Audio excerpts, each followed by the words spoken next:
Laura, I'm hoping you can talk a little bit more about this fear and trust relationship, and um, how might a mentor or a mentee really establish and build trust?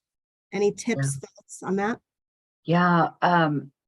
My contribution to the book and to this work that we're doing really allowed me to dig deep into some of the research, right? Some of the neuroscience and all the amazing work that's been done out there recently about why do we fear, feedback, conversations? Why do we fear, relationships in some?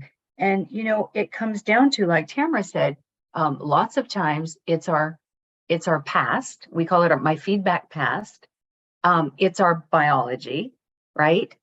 Science tells us that many times feedback, if it's critical or if it's delivered in a fashion that isn't that you're not ready for, can be to the human body just like a physical blow.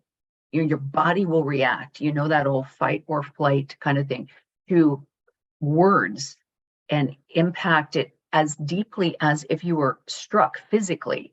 And so we, did a lot of research trying to how do I get behind that? How do I get around it? How do I understand it? And there's kind of two ways to go. And this is mentors and mentees, right? Feedback giver or feedback getter. You can either we really need to get on top of our own feedback stories, our own feeling. Ask each one of you right now, think about a time when someone said, hey, I got some feedback for you. Feel that feeling right now for me. And just put in the chat or come off of mute. Tell me one or two words that's coming up for you right now. Hey, Lisa, I got some feedback for you.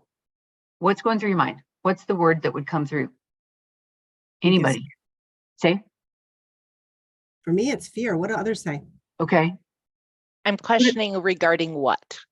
Regarding what? Keep it coming. What else? What just came up for you? Be honest.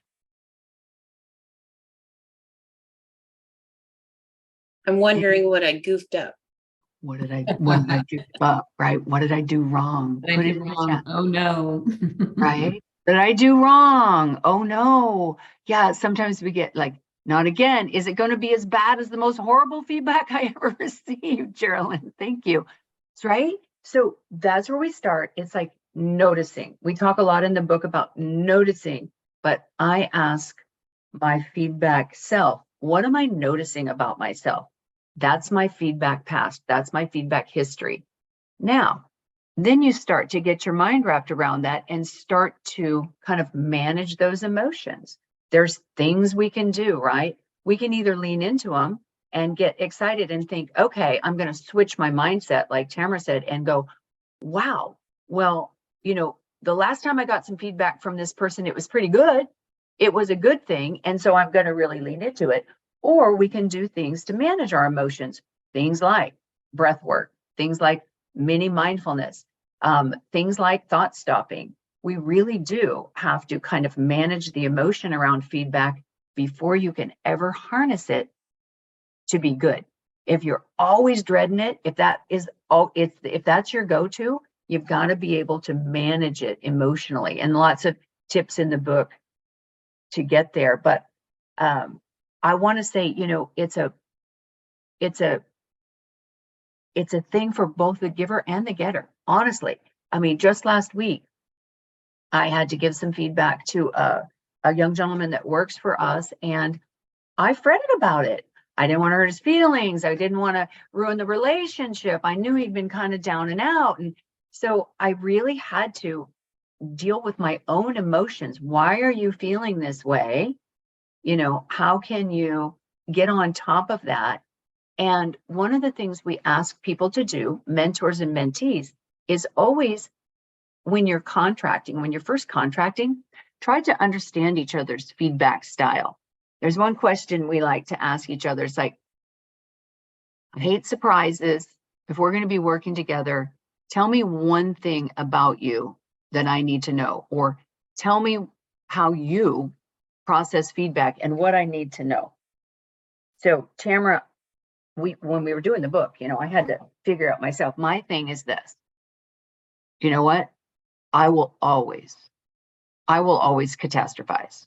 I don't care. That word is like, hopefully it's control. I will like, oh my God, I just went down the path of, and so I have this shirt that I wear at most of ours. I dressed up today, but can you see the shirt? That's great. Yes. That's my feedback self. So when I go into a mentor or mentoring relationship, I just say, you know what? How do you like to give or get feedback? What's your go-to? And if people can be honest and say, I'll take it, but believe me, first, I'm going to overreact. I'll get over myself, but just let me go down the path. Tamara, you have a great, when people ask you, what's about you and feedback? Oh, I always say to people, what I've learned about myself is I'm really not in a good zone. If people try to tell me how specifically to do something, I think I already know how to do. And, that's where a lot of times we make a mistake when we're providing feedback for people, is trying to give them an answer and tell them versus entering into a conversation with curiosity. And so I'm always triggered if someone comes and says, this is what you needed to do. I'm like, okay, we're not in a good zone. And so I've had to learn to like not react and to step back and let that roll. But, I think as Laura says, as mentee, mentor, having a conversation about, do you have triggers? What is your feedback style? Those things are really helpful. And then helping that mentee start to be able to have that conversation with others. So back to their manager, like you were saying, Lisa, go back and say, hey, here's the way I like to receive feedback. How about you, right? And start to have this conversation where we start to recognize that we all play seeker, receiver, and extender.